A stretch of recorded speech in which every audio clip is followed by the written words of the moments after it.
Hey there. Today, let's talk about something that's been used to control and manipulate people for thousands of years.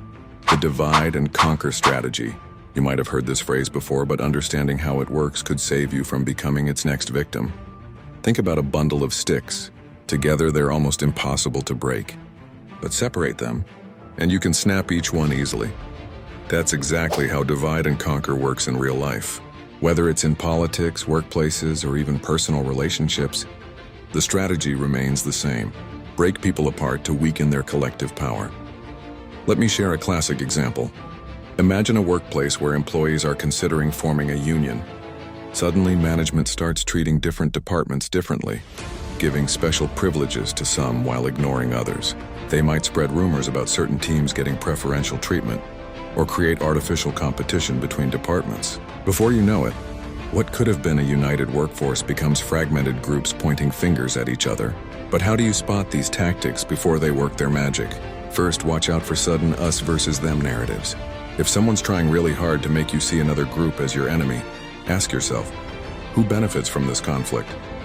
Usually it's neither side but a third party pulling the strings. Another red flag is when communication channels between groups are deliberately broken. Think about it.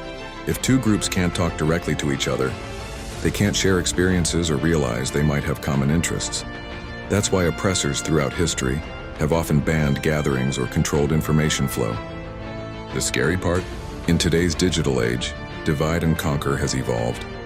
Social media algorithms can create echo chambers, feeding us content that reinforces our biases and makes us view different groups with suspicion.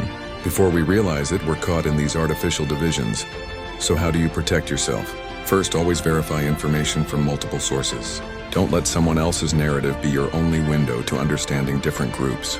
Second, maintain direct communication channels with people who might be portrayed as different or opposite to you. You'll often find you have more in common than you thought. Remember, unity is strength. When someone's trying to divide people, ask yourself who benefits from the division. Usually that's where you'll find the real story. Stay connected, stay informed, and most importantly, stay human. Don't let artificial divisions make you forget that we're all in this together. The next time you see conflicts arising in your community or workplace, take a step back and look at the bigger picture. Are these divisions natural, or is someone orchestrating them? Your awareness might just be the key to maintaining unity and preventing the age-old divide and conquer strategy from claiming another victory. Keep your eyes open, stay connected, and remember, together we stand, divided we fall. Thanks for listening, and stay vigilant out there.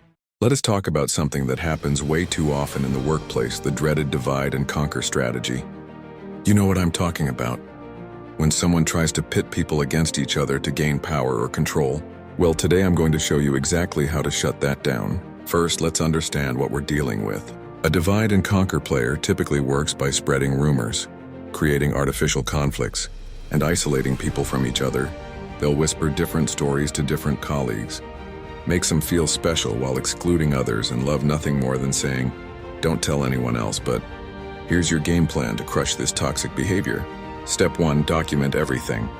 Every conversation, every email, every subtle attempt to create division. This isn't being paranoid, it's being prepared. When someone tries to tell you something in confidence about another colleague, respond with, "I think we should discuss this together with them present." Watch how quickly they backtrack. Next, build strong direct relationships with your coworkers. The divide and conquer strategy only works when communication channels are weak. Have regular face-to-face conversations with your colleagues. When you hear something about someone, go directly to them and verify it. Say something like, "I heard this from X and I wanted to check with you directly." Here's a powerful move.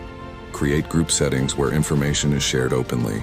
If someone tries to feed you private information, suggest bringing it up in the next team meeting.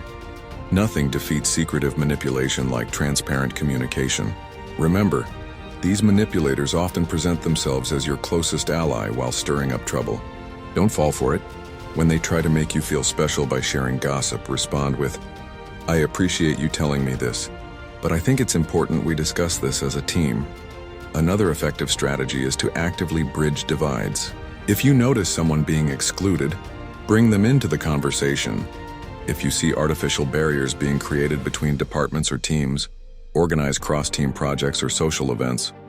The key to destroying a divide and conquer strategy is to be the unity creator. Build connections, foster open communication, and make it clear that you won't participate in secretive power plays. When manipulators realize their tactics aren't working, they'll either change their behavior or move on to easier targets. Remember, a workplace divided is a workplace weakened. But when you stand together, communicate openly, and refuse to play these games, you're not just protecting yourself, you're creating a healthier environment for everyone. Stay vigilant, stay united, and don't let the divide and conquer players win their game.